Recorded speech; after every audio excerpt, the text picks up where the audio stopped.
Hey there, toy collector friends and Star Trek fans alike. Welcome back to the channel. This is the Time Traveling Toy Collector, and this is Jupiter Station, a special edition release from the Hero Collector and Eagle Moss Star Trek Starships official collection. And this is one of the most intricate, one of the most fragile, and one of the most complex of the special edition models that I've seen. Originally I wasn't going to go for it, then I absolutely had to. I have put it on my turntable, but I'm not actually going to activate the turntable just because of the nature of it. It stands on two separate supports, and we'll look at that momentarily in the undoubted car crash, which will be me giving you a closer look at this. But yeah, this is a really, and I know I sort of say this almost every time, but it's a really beautiful piece with a lot of detail going on. So I'm going to go straight to the opening gambit. I love this piece. And if you love Star Trek Starship collections, particularly the star bases, this 100% has a place in your collection. I'm going to lead with that. I'm going straight to the end game. I think this belongs in your collection.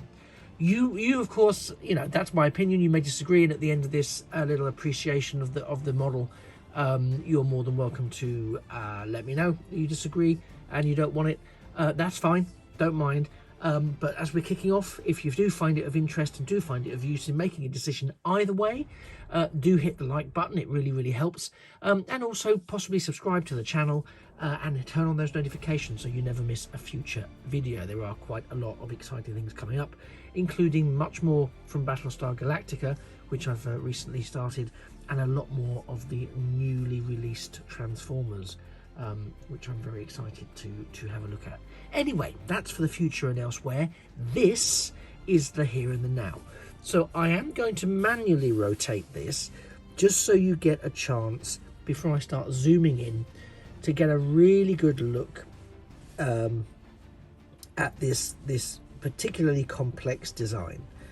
So it's an orbital station. As you can guess from the name, it's designed to orbit around Jupiter.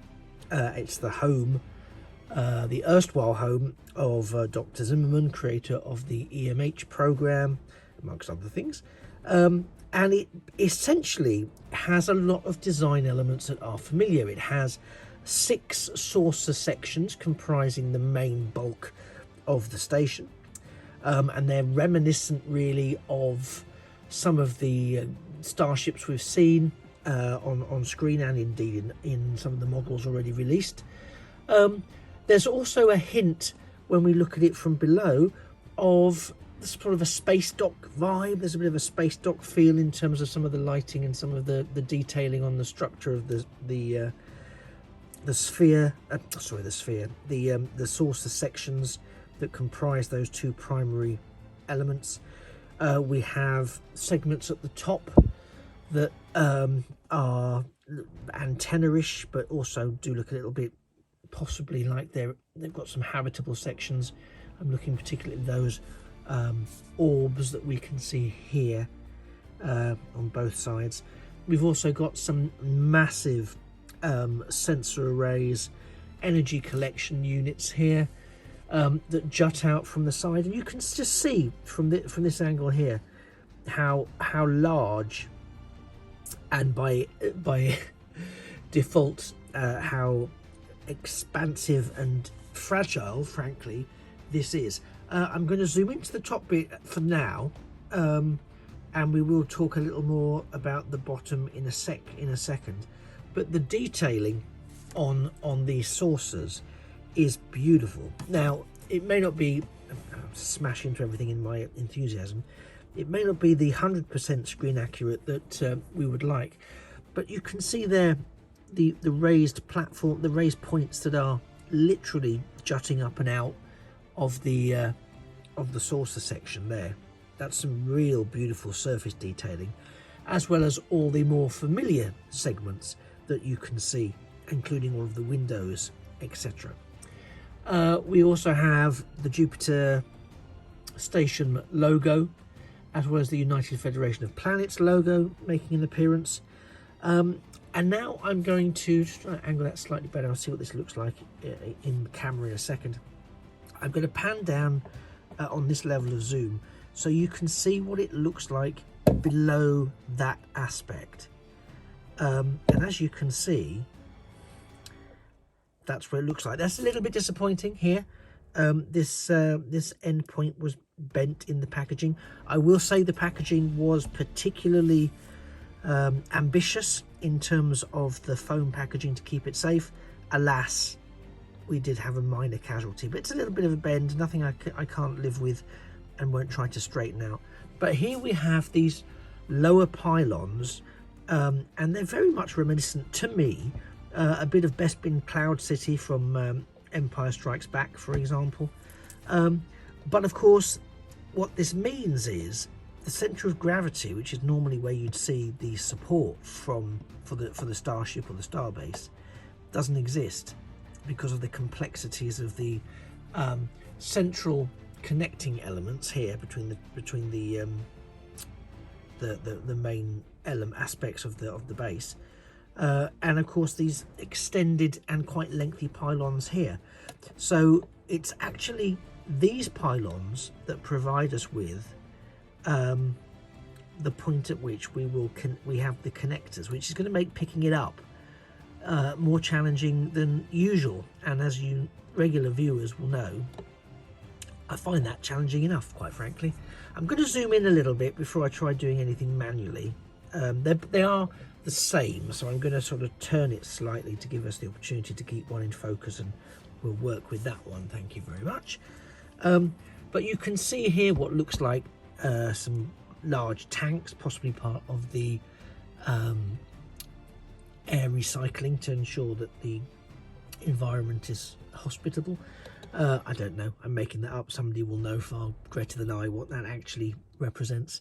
Then we have some really lovely detailing here in these sections, beautifully put together, and actually really lovely paint job. There's a lot of intricate detailing here, and you can even from the way that these are held together,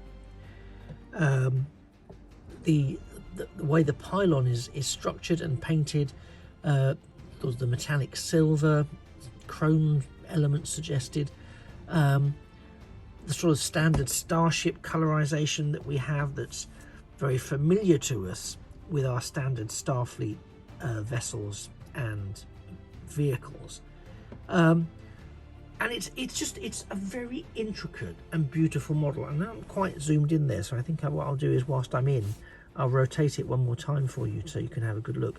This may in fact be far easier and safer than me trying to pick it up, and so on that note, I will so that you can see the Jupiter station insignia. It mirror basically the two if you take the two sides as separate pylons in their entirety, they do rather mirror each other, bar the items jutting out from the sides. So that's the only real major difference. But I just think the attention to detail here is superb. But you can see how once it's slotted into these two individual stands, you kind of don't even moving it about too much.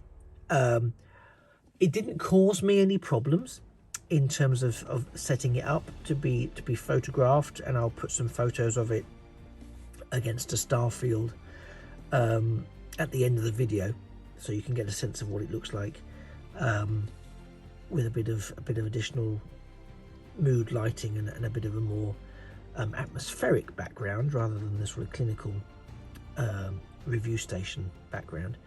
But I think you can see how well the creators of this model have studied in extreme intricacy the design and the model of this. We do get let me pull out so it doesn't make the camera go crazy. We do get as ever a little magazine, which covers the history of the station, the development of the station. I've got bits jutting out, so you get a chance to look at the cross sections of it in its entirety, a look at the design, etc, etc. Lots of nice illustrations, some digital renderings. From a glance at this magazine, it tells me that this particular station, there's Dr Zimmerman and the Doctor EMH Mark 1. It does tell me that this was one of the first star bases to be given a full CG treatment in terms of its creation, so it was computer generated rather than a model. So this model is an offspring of a computer generated image, which is kind of apt when you think about the story in which Jupiter Station first appears with the creator of the EMH. But I'll leave you to ponder on the philosophical similarities or not about that. As I say, I would love to be, I mean, I could try and pick it up, but I'm already mindful that it's a balancing act to keep them. So you're aware, and again I'll pull out a little bit for reference purposes. As you know how these plastic stands work. So here they are. You've got your translucent plastic pillar that fits into this slightly heavier weighted base. Can't quite see it, but there's a plastic ring on both of these at the top. And that plastic ring, you thread these pylons through the ring, and essentially that's what's supporting it. That way there's no weight bearing on any of the fragile aspects of the model.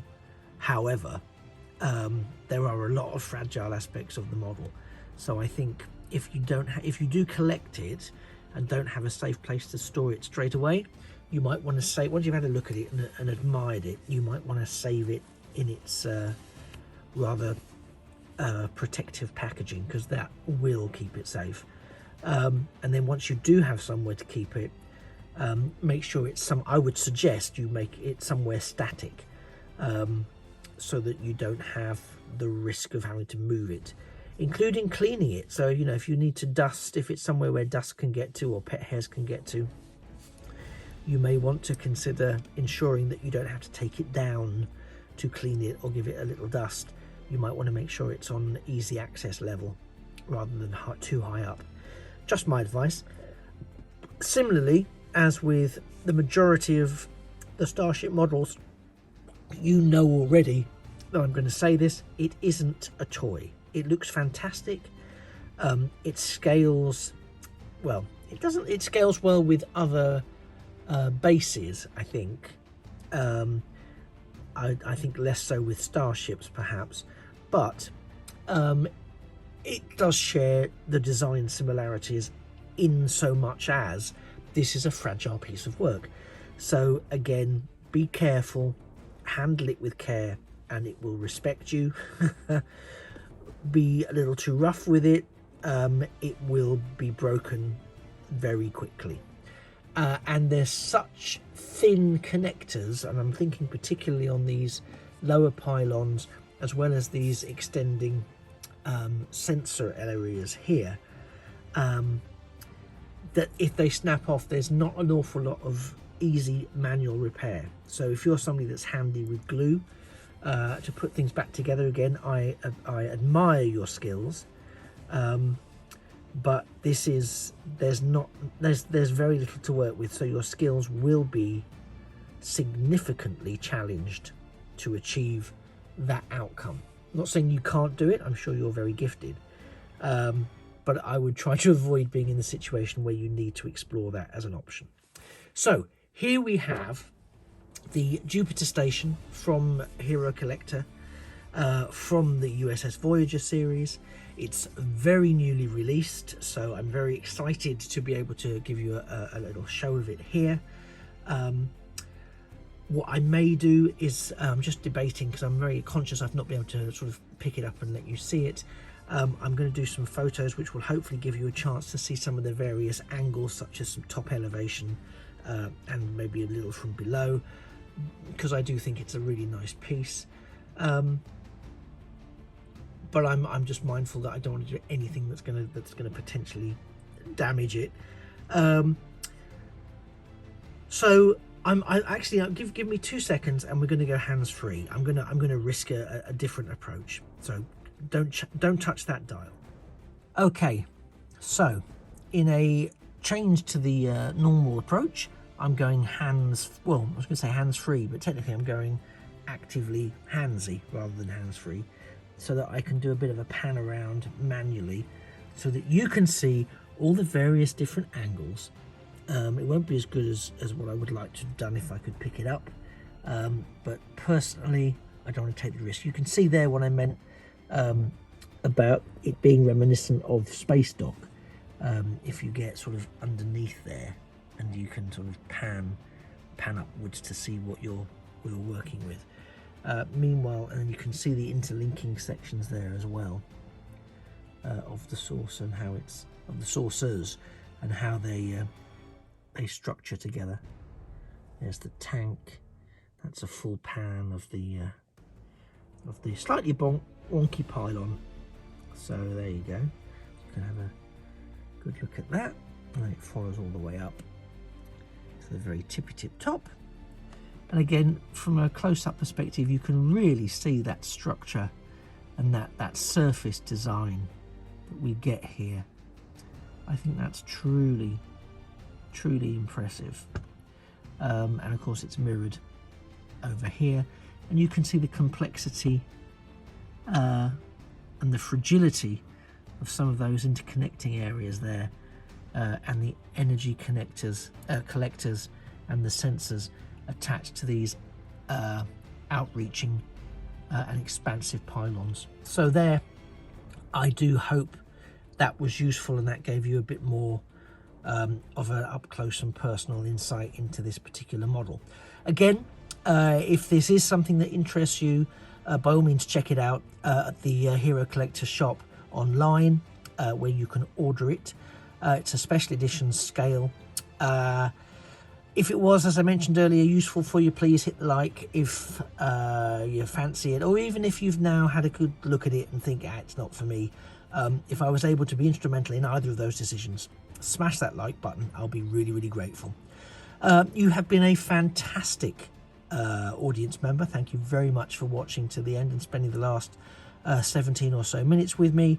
I hope you found it useful. Stick around, check out some of the other Star Trek reviews. If you're a fan of the different enterprises through time, check out the playlist for those. There's a lot going on. Have a little shifty around the channel. You can also go to my Instagram page, the Time Traveling Toy Collector, and check out some toy photography and model shots that I've got going on over there. Stick around for the next couple of seconds, and I'll also add in some photos at the end of this in situ, as I try to do with the vast majority of my videos. Okay, thanks very much. I've been the Time Traveling Toy Collector. I look forward to seeing you in the next video. Remember, a thing of beauty really is a toy forever, and for now, it's one to beam up.